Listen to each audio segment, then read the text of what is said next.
Hello everyone, we are back and I am now with another special guest. I'm here with Kim Allen, the Kemony herself. Special guest. Woo. First time here, boys. So we're excited to see Andrew Mahone and Chris Drosh. Oh gosh, I can't even pronounce his last name. DeRocher? DeRocher. Yeah, is that right? My guess. That's probably. Chris is going to be so mad at me. Sorry, friend. They're both here in top 4, so to see that Mahone's going to go first. Yeah. The max elixir and an N. So. Yeah, he hit that max elixir, and off of this N, I don't know about Chris, but yesterday that turn 1N could be like a lifesaver, or it could completely really ruin your day.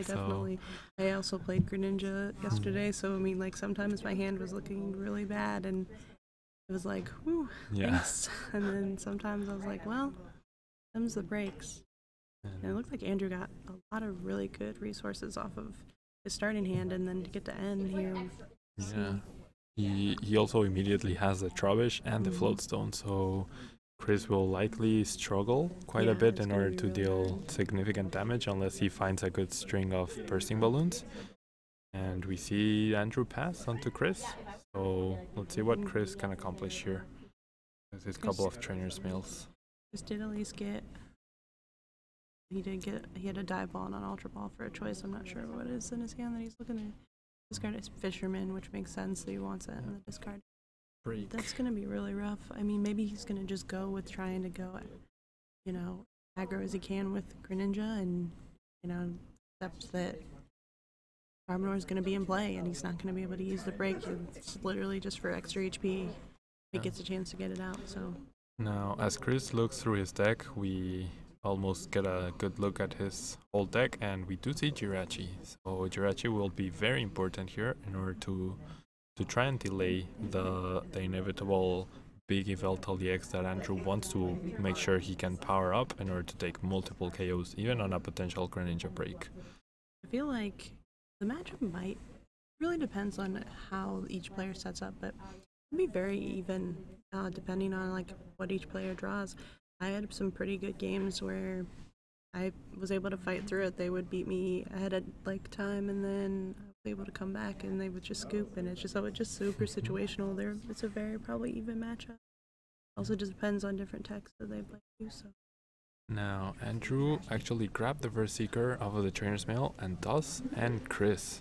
Now Chris had not used the supporter the previous turn. He only played one trainer's mail and grabbed the Froakie, so maybe Andrew expected Chris to have a really good hand with the turn to Frogadier, but I don't think he did. I don't think Chris had much else besides another trainer's mail.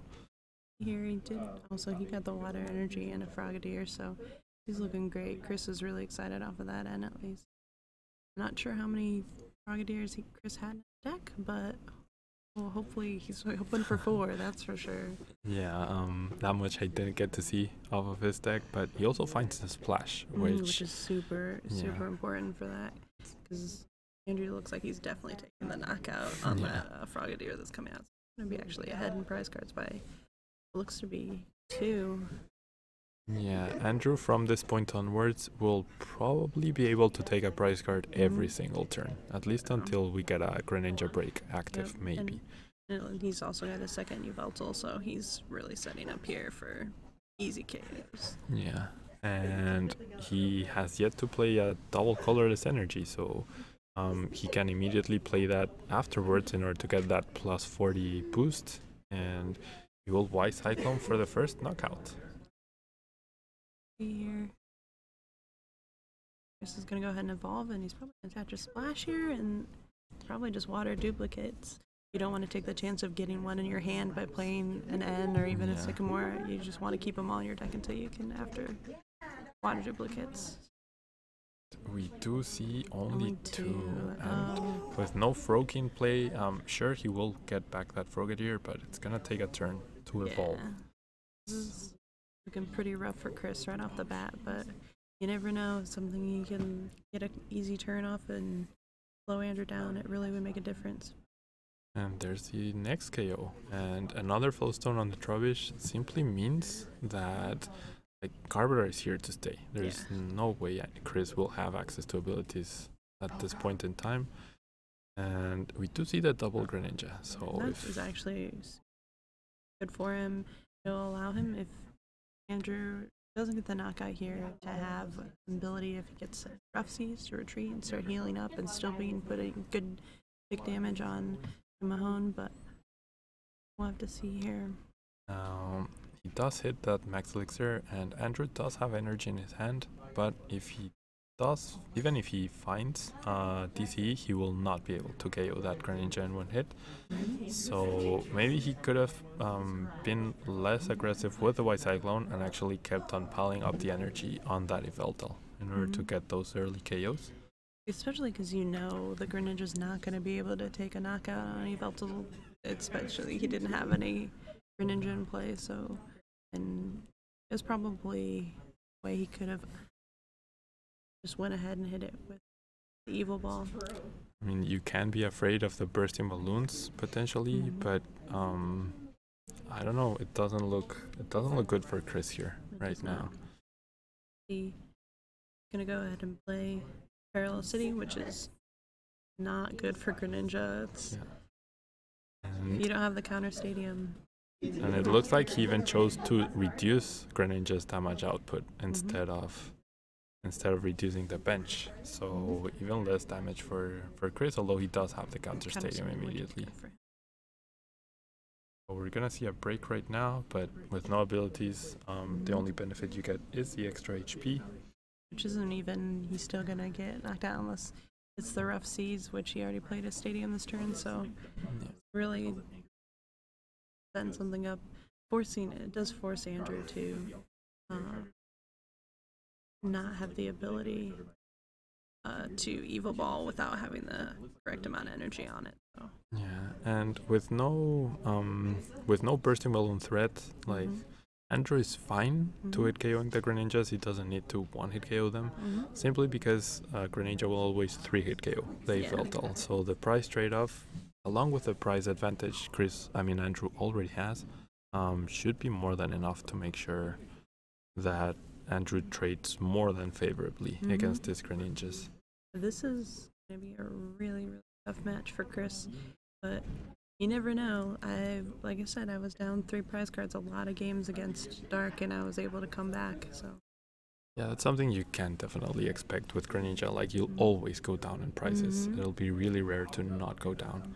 And I don't know. I mean, I don't think we saw Chris play a Beedrill EX, but imagine this situation if you did have access to Beedrill. It's true. It would make a huge difference in the turn of the abilities. You could potentially Lysander up a Carburetor and remove both Pokemon tool cards. And Yveltal decks usually only run 1 Floatstone. 3 Floatstones, so he would only have 1 left, not only to shut down abilities, but also to retreat that Carburetor. And all Chris needs is a couple turns to be able to set up, and it'd be the difference between a loss and a win. Yeah, but unfortunately, I don't think Chris has a Beedrill. I'm not sure if he has the Beedrill. Pretty sure you were like one of the one and onlys this weekend, right? Might have been, yeah. You knew the meta call. I knew, but in the end, Chris is in top 4, and I didn't make top 3 too, so maybe it was. Beedrill did give me quite a few wins, honestly, but some very out of the norm ones where I decked my opponent out and things like that. That's interesting. Yeah. So you see Andrew went ahead and Lysandered up Greninja with the damage on it. Gonna out here the 70. Yep. And now Chris is down to 2 Pokemon total. I don't think he has played single supporter so far. All game. And even with the 2 prizes it's gonna get here, Andrew is in a really solid position. He has 4 energy in play. He has yet to play a single double colorless, so there's no threat of Jirachi if it ever does come into play.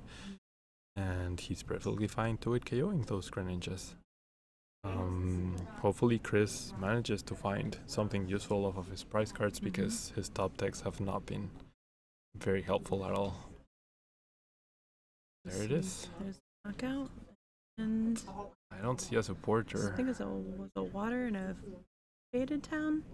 I think he had the Faded Town earlier. Okay, maybe it was the maybe. Pokemon, but yeah, It's not good for Chris. I think he's drawing for a miracle, and that's not what was there. But I mean, Yeah. still Andrew's only up one prize card, so you never know. Chris did just super run in some Greninja stuff back in, so Now all 3 Floatstone are in play. Daveltal There's that has a Beedrill. Fighting Fury belt. Yeah, there's that Beedrill, guys. Yeah, I mean Andrew just has to place his energy. Just has to play his energy smartly. If he's not gonna want to KO anything, then make sure he doesn't play into a Jirachi turn. And it's only a matter of time Good before time, Andrew he'll get draws it. all his prize cards. He's gonna actually just do pick damage, it looks like, and continue to build bench Pokemon to start being able. He's gonna have 2 that are gonna just start one-shotting Chris's board. So It's all with basic energy, so Chris not only struggling with no supporters, but he doesn't even have the Jirachi option if he had it, so Andrew must definitely know that Chris plays the Jirachi. At this point, I'm pretty sure that he would know. and with no Lysander, that AD damage on Yveltal is pretty much a wasted turn. Yeah, you never want to play a 7 prize card game, especially in this matchup.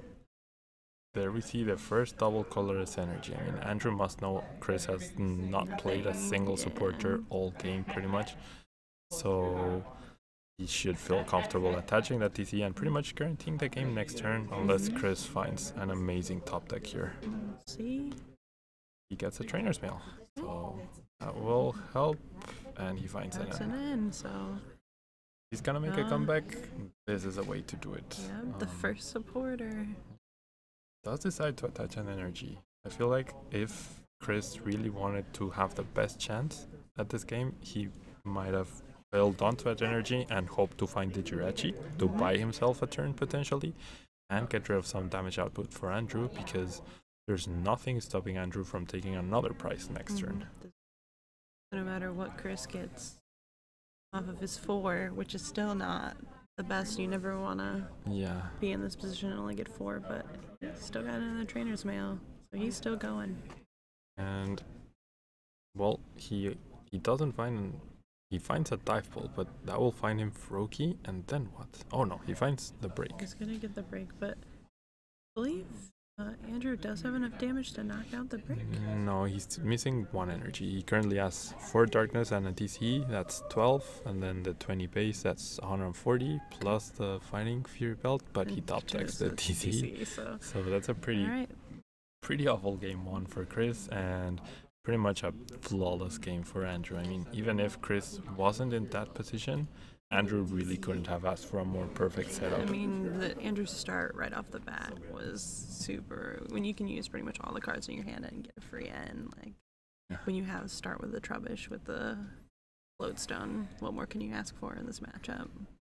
Yeah, that's pretty much the ideal start against a Greninja deck. And now Chris has to try and think about this game. He has to honestly hope that Andrew just can't find the Trubbish early on. You want to see if Andrew doesn't get a good start, or he starts struggling a little bit off the bat, which is super hard to rely on that. Yeah. You're in top 4. You have to be very, very unlucky at this point. Yeah, and I don't know. I mean, if Chris actually doesn't play the promo Greninja and doesn't have anything special like Beedrill or something, maybe he just relied 100% on the consistency of his deck to get him this far. And I don't know if he faced off against other Carpenter decks. Looks like he actually has yet to lose a match today. So we'll see how Chris is able to deal with Carpenter during this next game, or if his tournament run will be up to top 4. And even if it does, I mean, top 4 is great. I mean, you are not upset to walk away with top 4. Of course, you want to move on to top 2, but top 4 is super spectacular. Yeah, definitely. Out of 635 players, I mean, is that the highest amount of players in Masters? I believe Billy had only a handful more, like not very much. Okay.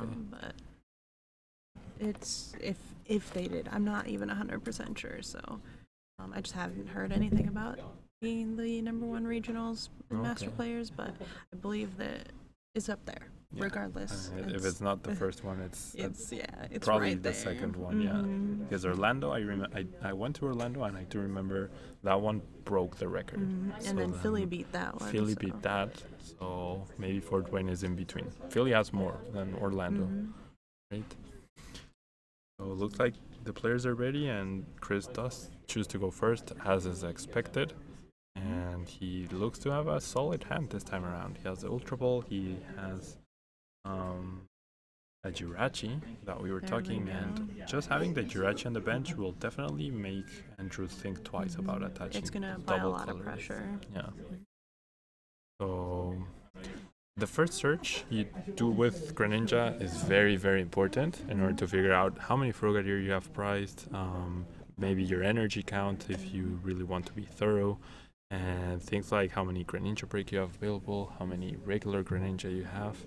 It's pretty much you literally want to know all your 6-year prize cards, and I mean you want that in any match, but Greninja, like, you miss one thing that's a key part, and it's tough, especially in a tough matchup. Yeah, and especially the one-offs you played, something like Teammate, something like Haste Trainer, or even the Fisherman. If you go through a whole game without like counting on Fisherman and then it's prized, that might actually end up costing you the game. Yeah, okay. And we see another turn one end from Andrew, and a float stone on the active. So that's one less float stone on a potential Carburetor. So that's good news for Chris. And he actually played a Shaman too, so I mean, Chris is really excited to see those. Those are some free prize cards. Yeah. So Andrew isn't able to get that off the bench with a Parallel City or something and doesn't get the Garb. We're looking at Chris is aiming for those. He counts them as 2 right off the bat. Yeah. Now, Chris can't really apply too much pressure. Early on, he's going to hope to hit the turn 2 Frogadier, and he does find not only the splash, but the Frogadier. So that's good news for Chris. It's going to be a much more even game, it's looking like. Yeah, and hopefully Chris has a good follow-up though, because he did manage to turn 2 water duplicates the previous game, but then his deck ended up faltering a little bit. But he did top deck an Ice Trainer, which is probably the best card you could hope for right now. And hopefully Chris does have all the Frogadiers. It's super tough because when you're more than likely against the Yveltal matchup, the Yveltal is going to get the turn 2 knockout. Well, in this case, he actually he would get it still with if he has the DC in hand, which I'm pretty sure I saw. But it's whether he wants to risk that or not, especially now with the bursting balloon. But Chris is looking for that third one. He definitely has it. He has it, yeah. And something very interesting happened. Chris top decked that Ace Trainer, and he had a Lysander, and he actually chose not to play the Lysander and make sure that Yveltal gets the KO on the Frogadier so that he can activate Ace Trainer the next turn. And that's going to be super good for him. Yeah, like before the top deck, I'm sure he was thinking of Lysandering something up to prevent the knockout and maybe buy himself some more time, but now he actually wants Andrew to take that knockout. Yeah, you definitely going to 3 cards when you haven't went through a lot of cards in your deck. The odds of getting a bunch of junk is really high. there, I mean, you still have all your maybe Versikers, all your Sycamores available, but you also have a ton of cards you have not used up that you don't want to see early on. But it looks like Andrew has a pretty good hand here. He finds the Trubbish, he has the DCE, and he has a Sycamore. Trying to decide if he wants to play it on the active and take the knockout and take the 60 damage. He's gonna go for not taking it, which I think that's respectable. That 60 damage hurts. Even though you're taking a knockout, your 60 is not friendly. Yeah, and especially because it makes the math work out for Greninja really nice. It allows you to get a knockout with only 2 Moonlight Slashes instead of 3. So he can avoid that damage. He even finds the Enhanced Hammer to remove the splash. Oh, that's super good for him. Without knowing it, Andrew actually makes it so Chris will simply draw a pass here because of the fact that he doesn't have anything besides the Ace Trainer, which he can't activate. He did get a Water Energy, but I don't know if he has any Greninja. I don't think he does. He brings up Shaman and passes. Oh man, that's tough. He actually can't do too much right now. He was really hoping for that KO, but Andrew, without knowing it, actually played himself into a really good position right there. He's gonna Sky Return, which is even better for 40 damage thanks to its Fighting Fury belt. Now even that, okay, so he finds a Trainer's Mail, which is good. I don't think Chris has played as a porter yet. I don't think so. Even though he found a Verseeker, that's not good news. I'm not sure what his last card was on the Trainer's Mail. I saw one of the other ones was a Super Rod, which that's not useful. Not useful. With that Sycamore, with that Verseeker, he could Lysander up the Garb, because Andrew should only have two float stones left. So we'll see what he wants to do here. Oh no, he had a Sycamore. Okay. So you just went ahead and used it. And one thing though, you have to expect Andrew more than likely is probably playing in Olympia and possibly at least one escape rope. So even if he does get the Garb Lysandered up, he's more than likely going to find it out at least. Yeah. He's definitely not going to set it down without thinking it could happen. Now, Chris is finally able to set up that Greninja, and when you're using Greninja and you manage to get all the way to Greninja without giving up a prize card, you have to be feeling really good. And in case Andrew actually whiffs the Garb in play, Chris could actually start piling up the damage thanks to Giant Water Shuriken. And you see the Bursting Balloon again, which is that 60 damage, which is going to be able to put Chris in a position to get the knockout. But we see the Parallel City, and he chose to reduce the 20 damage. Is the math right? You can still hit full. Yeah, you can still hit for if he takes the Bursting Balloon damage and then does 60. Yeah. He'll still be able to get the knockout. So. But looks like he will choose to avoid that damage altogether by attacking with Shaman. Now, Andrew does have another tool card in the form of Fighting Fury belt, so he could shut down abilities with Garbler that way, but that would make him very vulnerable to another Lysander, because he would not be able to retreat the Garbler easily. I feel like at this point, I think I would wait. You don't ever want Lodestone to your. It's too risky.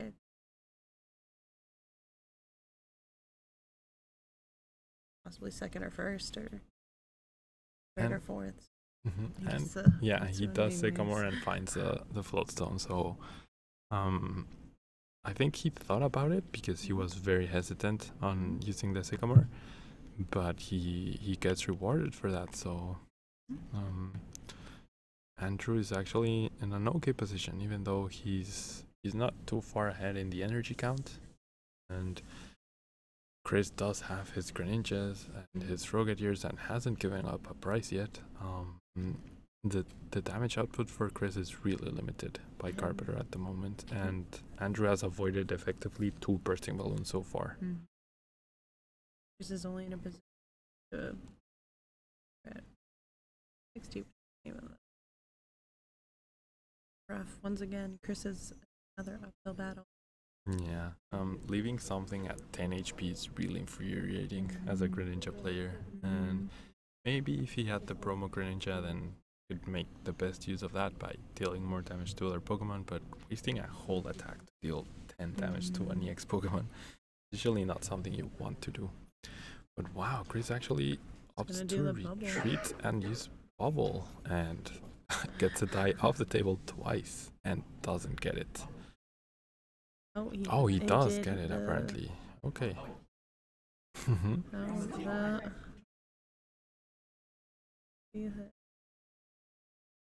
This will definitely show. I mean, Andrew could have Olympia or Escape Rope, as you mentioned, to get out of this. Gonna have one or not. And once again, he chooses to reduce the damage output off of Greninja. Oh no, never mind. So he actually chose to limit Chris's bench, and now the bubble play seems not ideal because he just lost a Frogadier without Andrew even attacking yet.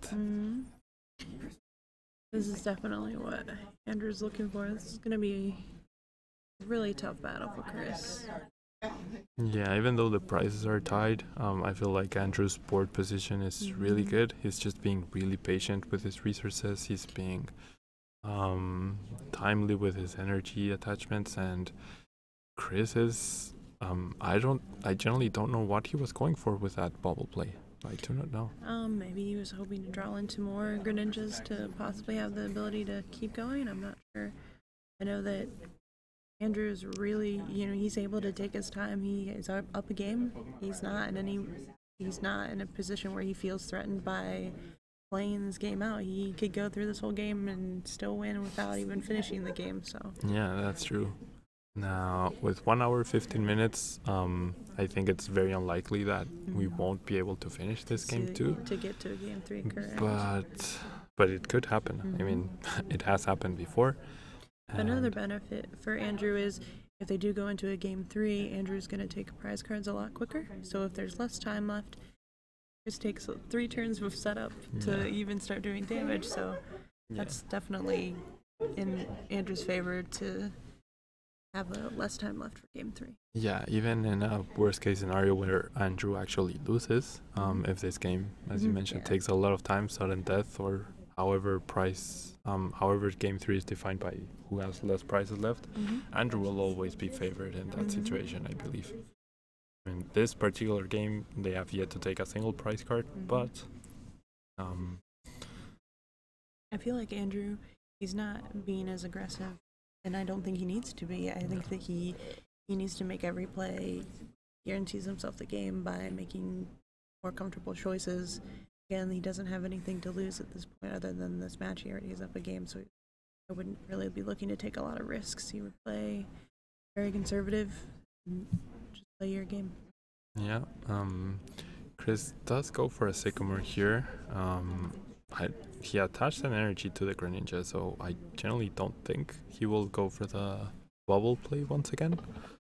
He needs to start applying a little bit more pressure, and maybe his bet is actually to go for a double Lysander into the Carburetor to be able to use abilities that way. Otherwise, I don't know, I feel like Chris's damage output is not going to be enough to give him this match. Maybe he still plays that Beedrill. Maybe we'll get to see Beedrill in action. Now he does retreat, and now he will Moonlight Slash. Having that, or leaving that Yveltal with 106 damage on it. And Andrew can quite safely retreat here. He even has Olympia in order to heal off some damage of that Yveltal. And promotes the Carburetor whilst he considers all his options, which is the right play. I mean, if you know you're going to attack with Yveltal, then a lot of players would put that up immediately, but putting up Carburetor is definitely the correct play because you might change your mind, you might draw something that makes you think differently. It's also good to be in that habit to always send up that Pokemon no matter what. Yeah, exactly. Even though it seems like an unnecessary thing to do, it's good to be used to that, as you say. It's a really good habit to have. So Chris goes for the Bursting Balloon. Trainer's Mail finds a Bursting Balloon, which will help his damage output potentially. And with a single energy Yveltal EX in play, I think it's going to be hard for Andrew to avoid this one this time around. Especially if he gets sent right now. Also, did put a DCE in play, so Chris is really excited to see. He wants to definitely cause Andrew to waste a couple turns, possibly with getting rid of the extra energy, and make it essentially he can't attack. Okay, we'll see so what Chris is going for. Chris made a really interesting play there. He Lysandered up the powered up Yveltal, so he makes it so Andrew sure will take a prize, but if he attacks into that balloon, then Chris can respond and get a prize himself. And that's pretty much all. Andrew's, he's the most powered up one that doesn't have damage. Yeah. He was able to put a good amount of big damage on it. And Andrew immediately Sycamore, so aside from a possible escape rope, there's no way he will avoid the Bursting Balloon damage. And doesn't look like he got it. Or is that The It escape looks rope. like it is an escape rope. It looks like the purple one. Maybe it was the Lysander. I'm not sure. Now that he's shoveled his hand. Yeah. Would he retreat? Would he actually consider retreating? That would be a good choice as well, because he could recover some energy. And also, he would get rid of the double colorless that could cost him a few turns there as well. So.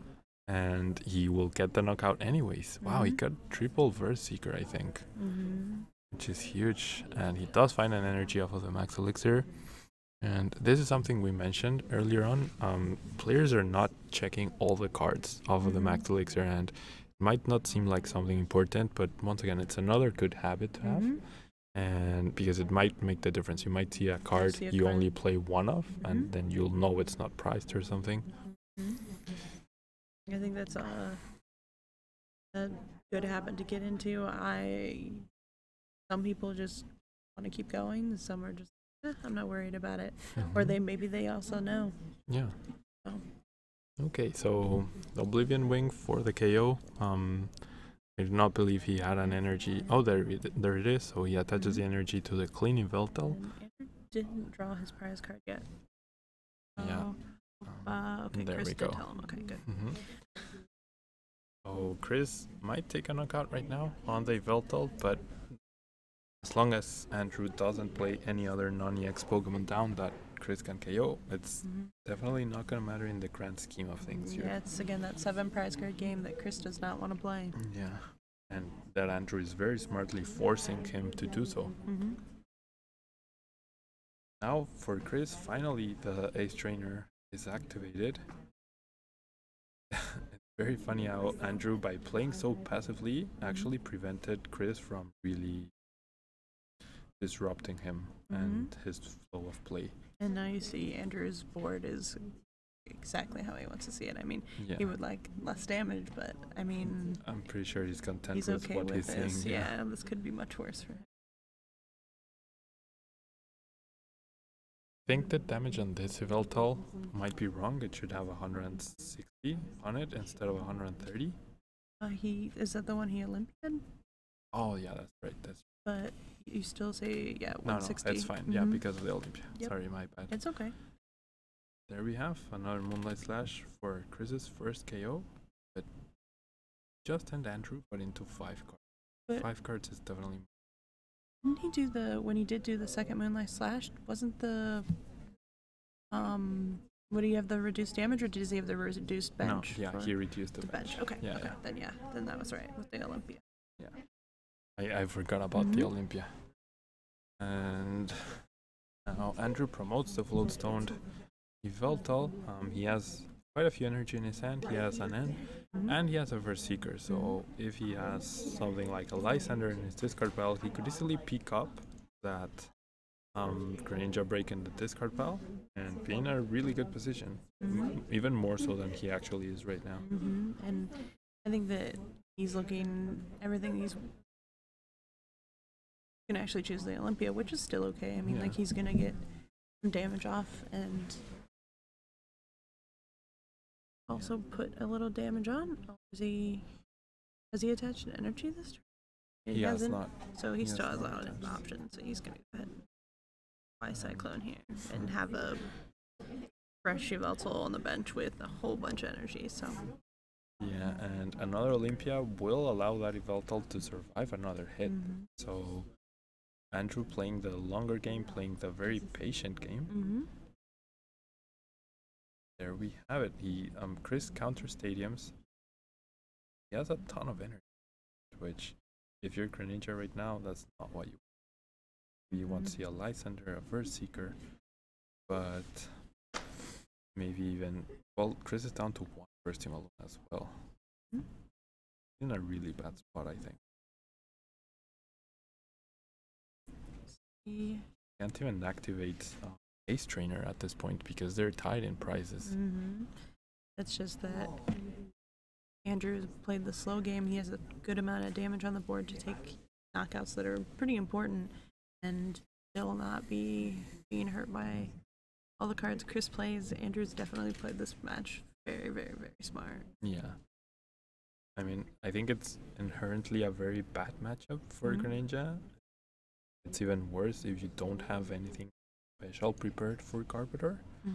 Because you simply, like, 3 KOing Pokemon EXs is not a good trade-off. That's very true. So there's another energy.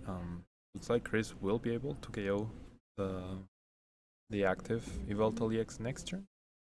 But having that other Mega Yveltal powered up, unless Jirachi comes into play, I don't think it's gonna matter at all. And Andrew is also gonna get the return, the knockout here, so we're gonna have one more prize card. So 5 each, and once again, the ends are simply not disrupting Andrew enough because single prize card taken. I don't know how much time there is left or anything, but we're sitting very good here. Very good. Chris does get all the Pokemon back, so he will be able to set up another Greninja or 2 potentially. He does have the Jirachi in his hand as well, so that might come into play at some point. And guess we'll have to see. Yeah, so it's another splash energy, so he's considering attaching it. I mean, there's gonna come a point where, sure, you get all the Pokemon back, but then you have to keep disrupting Andrew, and all you're doing is filling up your deck with more Frogadiers, more Greninjas, which maybe is not something you really want to see. Let's face it, Chris does not look like he has 3 more turns to manually evolve from a Froakie. So. Exactly, and looks like he didn't even get back the Froakie because the Greninja was evolved off of a Frogadier from water duplicates. Now Chris does Moonlight Slash for 2 prizes. Andrew will get a KO on the break right now, and look at that Yveltal. That Yveltal has 7 total energy at this point. That's a really big Yveltal. Now, maybe now's the time for Jirachi to come here. There's Jirachi, but no Lysander. I don't think we see a Lysander. Chris has so many cards in his hand, but it's all Pokemon. Yeah, Pokemon and energy. There's Jirachi. Play it down. I mean, sure, he will go down to 1 price. Will go down to 1 price, which does have that going. But because of the damage he healed off of that Yveltal, he cannot not return the energy from his hand, which really sucks for him because he would have loved to attach the splash and leave it there, so he would get the Greninja break or the Greninja line back. And that would also give him a turn to where he could use the Stardust as well. So yeah, on the bench, Chris does find a super out. He will put back Froakies, which is the one component he's actually missing. He got a lot of evolutions back with the splash, but he did not get back those Froakies he needed. And he puts back a full Greninja line. He also has a Verseeker in his hand, which is good news. In a very interesting turn of events, we are going to see Chris go down to 1 prize ahead of Andrew.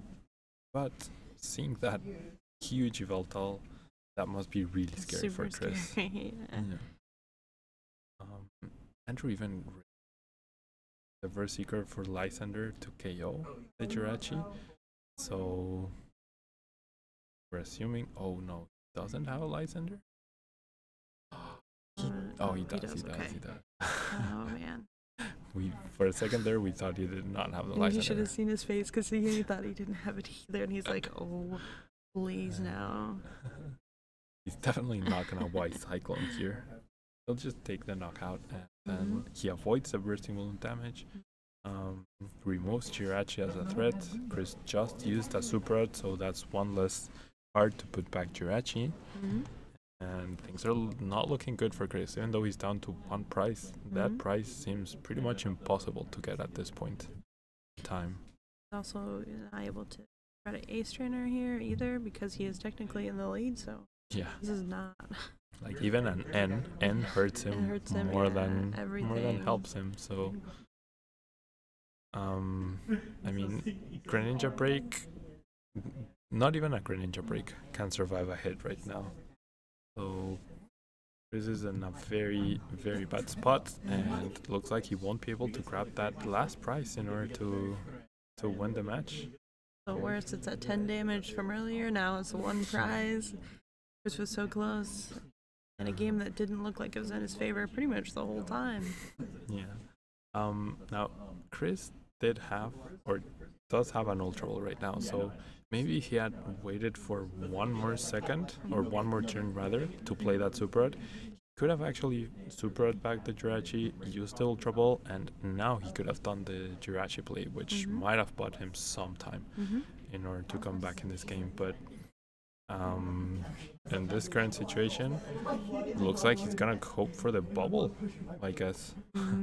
It generally looks like he's going to try to bubble his way out of the situation, but if you're not dealing any damage, it's only a matter of time before you whiff a flip and Andrew gets his last KO. Yep.